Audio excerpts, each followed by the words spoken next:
반갑습니다. 갈라디아서 강의 10번째 그리스도의 형상이란 제목으로 여러분과 함께 말씀을 나누겠습니다. 본문은 갈라디아서 4장 12절로 20절입니다. 아무리 좋은 얘기도 너무 자주 반복해서 하다 보면 잔소리가 되지요. 그래서 아이들은 부모의 좋은 말을 잔소리로 여깁니다. 그럼에도 부모는 자녀가 바르게 자라도록 그리고 철들 때까지 사람 구실을 할 때까지 자녀를 포기하지 않고 잔소리를 놓지 말아야 합니다. 옛말에 자녀 이기는 부모가 없다라고 했지요. 하지만 성경은 자녀가 주의 말씀으로 자라가도록 하려면 믿음의 훈련이 체질화될 때까지 반복해서 훈련해야 한다고 가르치고 있습니다. 부모가 자녀의 의도와 꾀에 넘어가지 말아야 한다는 뜻이죠. 믿음의 부모는 자녀들이 이 세상의 가치관이 아니라 성경대로 살아가도록 본을 보여야 합니다. 그리고 가르칠 의무가 있고요. 자신이 또한 책임을 져야 합니다. 따라서 부모는 미성년의 자녀를 인생학교에서 성인으로 독립적으로 또한 살아가도록 믿음 안에서 훈련해야 합니다. 어떤 분야에서 성공하려면 유소년기부터 기본기가 훈련을 통해서 바탕이 되어야 합니다. 어떤 분야에서든 또한 운동회를 들어보겠습니다. 운동선수들은 실전에서 에러를 범하지 않고 자신의 실력을 발휘하기 위해서 연습할 때 똑같은 기본적인 동작과 작전을 무한 반복합니다. 몸이 기억하는 훈련이 궤도에 오르게 되면 선수는 경기에서도 죄 실력을 발휘하죠. 달리 말하면 정신력이라고 하는 것은 기본적인 신체 훈련, 반복 훈련에서 생기고 그리고 그 근육들이 강해진다는 것을 알려줍니다. 정신적, 영적 훈련은 이보다 더 어떻게 보면 많은 훈련, 부단한 훈련이 필요하다는 것이죠. 바울은 갈라디아 신자들이 잘못된 신학과 유대교 교리에 빠졌다고 몰아붙이지만 않았습니다. 잘못한 사람에게 계속해서 잘못을 지적하면 저항이 생기곤 합니다. 바울은 갈라디아 교회를 직접 방문하지 못한 상태에서 서신으로 그들이 갖고 있던 잘못을 지적하려고 했고, 그리고 또한 그들을 사랑하려고 했습니다. 그리고 직접 대면하지 못하는 한계가 있었습니다. 그것을 잘 알았기 때문에 먼저 갈라디아 교회와 바울이 맺게 되었던 그 끈끈한 관계, 그리스도 안에서의 사랑에 대해서 함께 나누기를 원했던 것이죠. 이 부분에서 먼저 바울은 솔직한 자신의 마음을 갈라디아 교회에게 전달하고 있습니다. 바울은 교회가 영적 유산을 받은 공동체로 어떻게 살아야 하는지 다시 한번 돌아보기를 원하고 있습니다. 그것은 먼저 형제의 사랑을 계속하는 공동체이기를 바랬습니다. 갈라디아서 4장 12절로 14절입니다. 형제들아, 내가 너희와 같이 되었은즉 너희도 나와 같이 되기를 구하노라. 내가 해롭게 하지 아니하였느니라. 내가 처음에 육체의 약함으로 말미암아 너희에게 복음을 전한 것을 너희가 아는 바라. 너희를 시험하는 것이 내 육체에 있으되 이것을 너희가 업신여기지도 아니하며 버리지도 아니하고 오직 나를 하나님의 천사와 같이 또한 그리스도 예수와 같이 영접하였도다. 바울은 갈라디아 교회를 향해서 내가 너희와 같이 되었은즉 너희도 나와 같이 되기를 구하노라라고 권면하고 있습니다. 바울은 3장 1절부터 4장 11절까지 신자의 정체성에 대해서 세 가지를 이미 말씀했습니다. 아브라함의 영적인 후손이요, 하나님 나라의 영원한 상속자요, 하나님의 자녀라고 이들에게 위로하고 권면했습니다. 이들의 신분이 바뀌었을 뿐만 아니라 그리스도를 믿고 특권을 얻게 되었다라고 알려주었습니다. 신자는 이방인이든 유대인이든 물어나고 율법 준수 여부가 아니라 주 예수 그리스도를 믿음으로 구원을 얻은 존재가 되었다는 뜻이죠. 그런 점에서 바울과 갈라디아 교회는 하나라는 뜻입니다. 더 정확히 말하면 예수 그리스도 안에서 바울과 갈라디아 교회가 이 신자들이 믿음과 삶에서 하나가 되었다는 것이죠. 그리고 이 때문에 바울은 갈라디아 신자들을 향해서 믿음과 삶 안에서 자신을 본받으라고 도전할 수 있었습니다. 또한 믿음으로 구원 얻음을 믿고 다시는 거짓 교사들의 궤변 그리고 잘못된 교리에 유혹받지 않도록 권면했습니다. 그리고 갈라디아 신자들이 바울과 같이 그리스도 예수 안에 있는 진리를 따르고 자유에 굳게 서도록 담대하게 독려했다는 것이죠. 바울은 거짓 교사들과는 달리 자신이 개척하고 돌보았던 이 갈라디아 교회를 위험한 궁지로 몰아넣고 싶지 않았습니다. 또한 갈라디아 교회도 바울을 처음부터 사랑하며 섬겼습니다. 그 첫사랑을 기억하기를 원했습니다. 너희가 내게 해롭게 하지 아니하였느니라는 이 고백 속에 바울과 갈라디아 교회가 얼마나 서로 사랑하고 신뢰했는지를 잘 보여주고 있습니다. 바울은 갈라디아 교회를 발판 삼아서 유명해지려고 하지 않았습니다. 그리고 그들에게 경제적으로 의지하려고 하지도 않았습니다. 바울은 잘못된 가르침과 독선으로 이 갈라디아 교회를 어렵게 만들고 싶은 마음이 추호도 없었습니다. 처음에 갈라디아 신자들은 바울의 가르침과 사랑에 매우 순종적이었습니다. 하지만 그와 반면에 갈라디아에 거주하면서 자신들의 정체를 숨기고 있던 유대주의적 율법주의자들이 바울을 힘들게 했죠. 그리고 이 교회를 분란에 빠뜨리게 했던 것입니다. 바울은 갈라디아 교회와 어떻게 영적 교제를 시작하게 되었는지 또렷이 기억하고 있었습니다. 바울이 오늘 본문을 시작하면서 육체의 약함을 자신이 겪고 있을 때에 갈라디아 교회가 자신을 받아주었다라고 이야기하고 있습니다. 이것은 1차 선교 여행을 시작할 때 바울이 얻은 신체적 질병입니다. 물론 그것이 그 앞에도 있었는지는 정확하게 나와 있지는 않습니다만 분명히 1차 선교 여행을 하면서 바울은 풍토병에 걸리고 말았습니다. 거의 죽을 뻔한 위기에서 바울은 갈라디아 교회에 도착했습니다.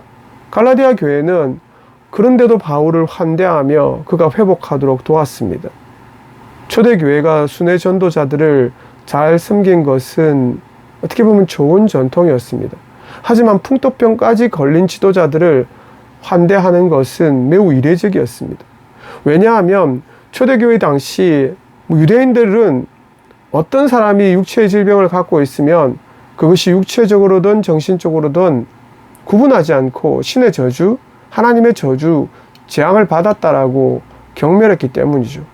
바울은 고린도후서 12장 7절에서 이것을 자신의 육체의 가시라고 자가 진단했습니다. 고질병이란 뜻이죠. 물론 바울은 정확한 병명을 말하지는 않았습니다. 이에 대해 학자들이 바울이 겪고 있던 그 질병에 대해서 크게 세 가지로 이야기하지요. 하나는 편두통, 또 하나는 간질, 하나는 말라리아입니다. 실제로 바울은 거기에 안질까지 있었다라고 이야기합니다.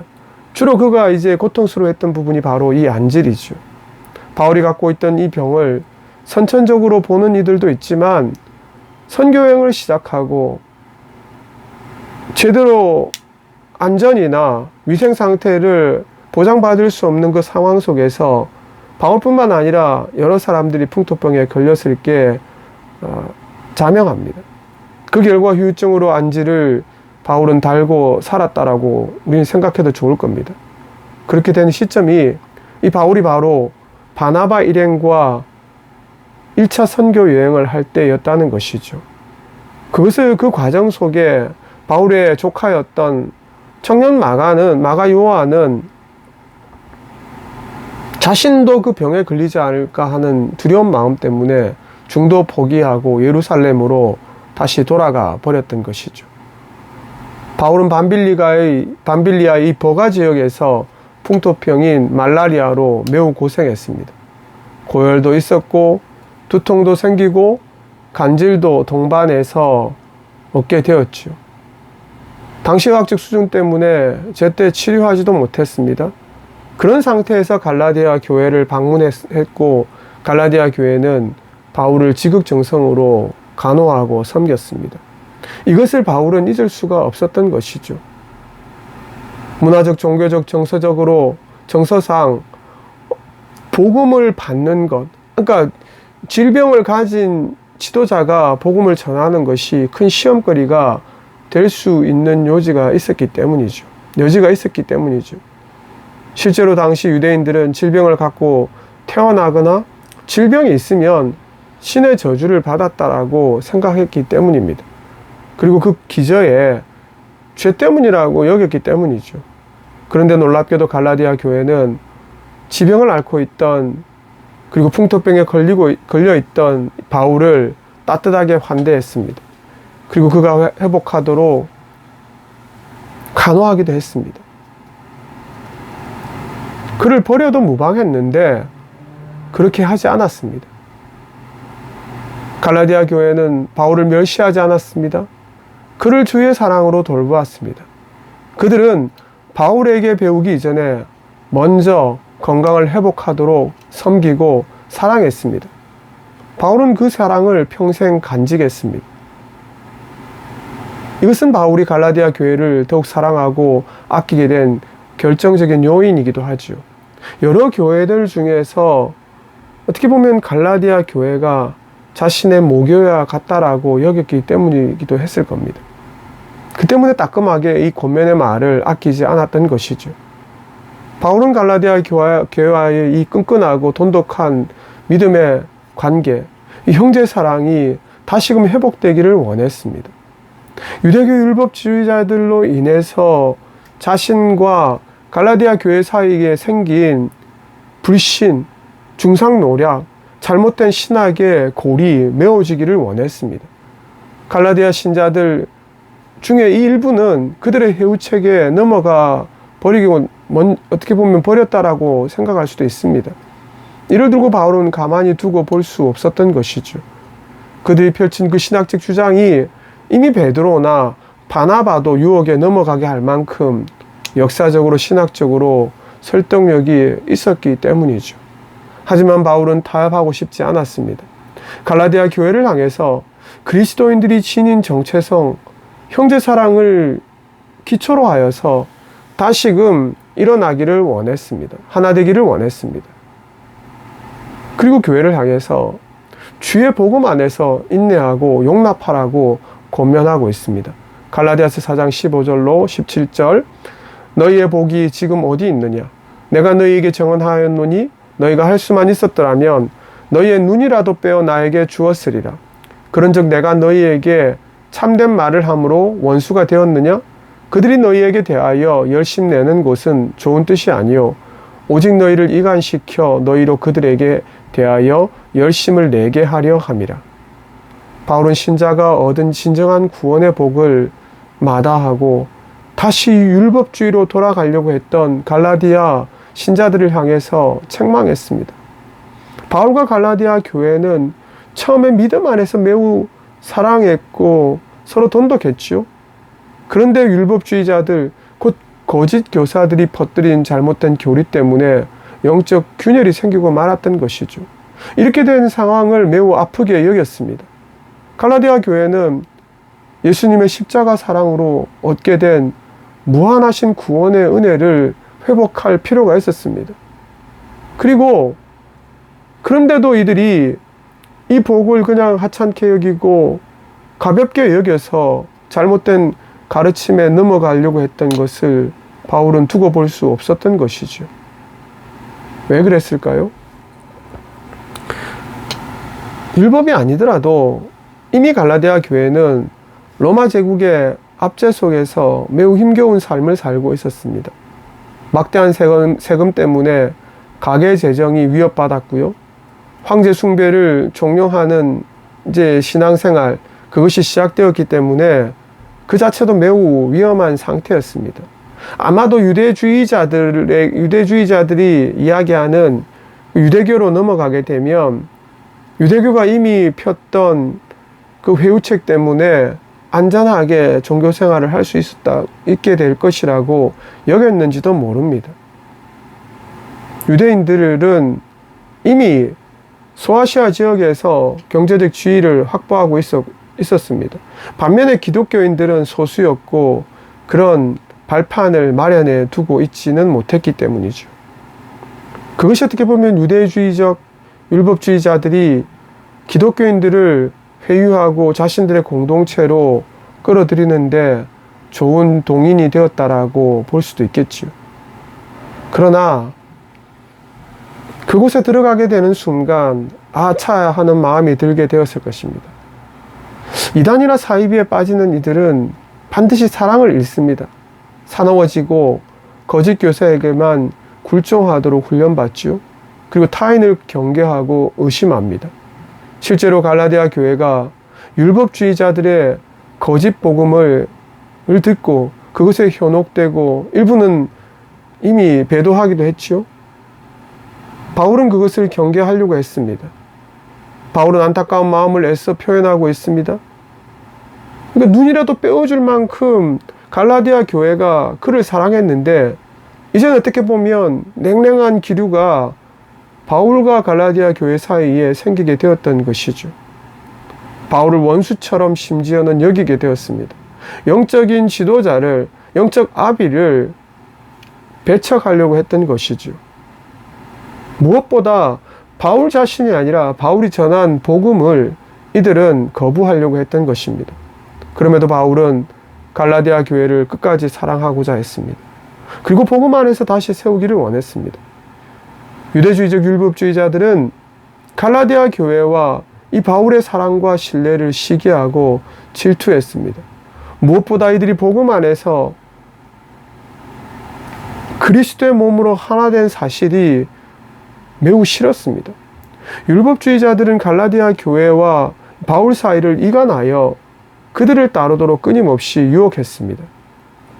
사탄의 하수인들이나 할 수 있는 일들이었다는 것이죠. 교회는 머리 대신 그리스도에게만 붙어 있어야 합니다. 그 누구라도 주의 사랑에서 끊을 수 없습니다. 그럼에도 사탄은 지금도 교회 내에 분열과 시기를 만들어냅니다.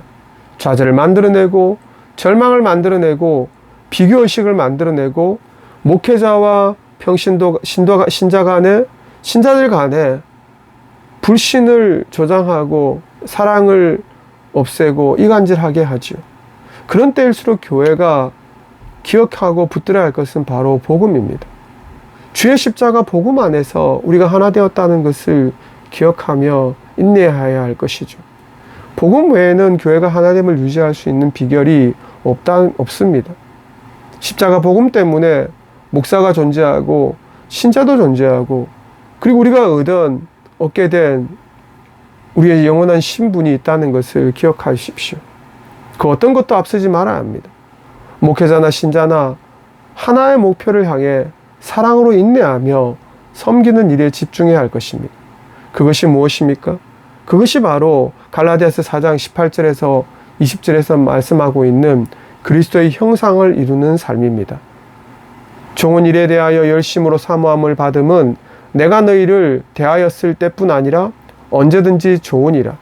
나의 자녀들아, 너희 속에 그리스도의 형상을 이루기까지 다시 너희를 위하여 해산하는 수고를 하노니 내가 이제라도 너희와 함께 있어 내 은성을 높이려 함은 너희에 대하여 의혹이 있음이라. 바울은 갈라디아 신자들에게 선한 열심을 내라고 권면합니다. 하나님을 사랑한다면 복음을 분별하여 그리스도를 다시 닮아가는 일에 최선을 다하라고 도전합니다. 바울은 갈라디아 교회를 영적 자녀처럼 여겼습니다. 따라서 이들을 향해서 마땅히 자녀들아라고 부를 수 있었습니다.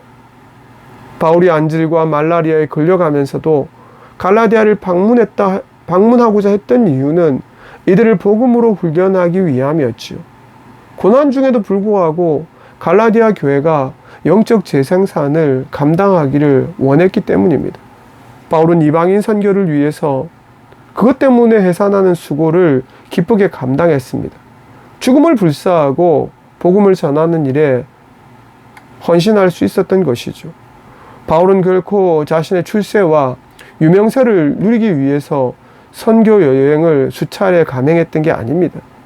바울은 그를 부르신 주 예수의 소명, 사랑, 명령에 순종하기 위해서 자신의 목숨도 아끼지 않고 복음을 전하는 일에 순종하고자 했던 것이죠. 바울은 복음을 전할 뿐만 아니라 이 갈라디아 교회가 이 복음 안에서 세워지는 그 수고를 아끼지 않았습니다. 바울은 갈라디아 교회도 복음 안에서 그 세워지는 모습을 보며 매우 기뻐했습니다.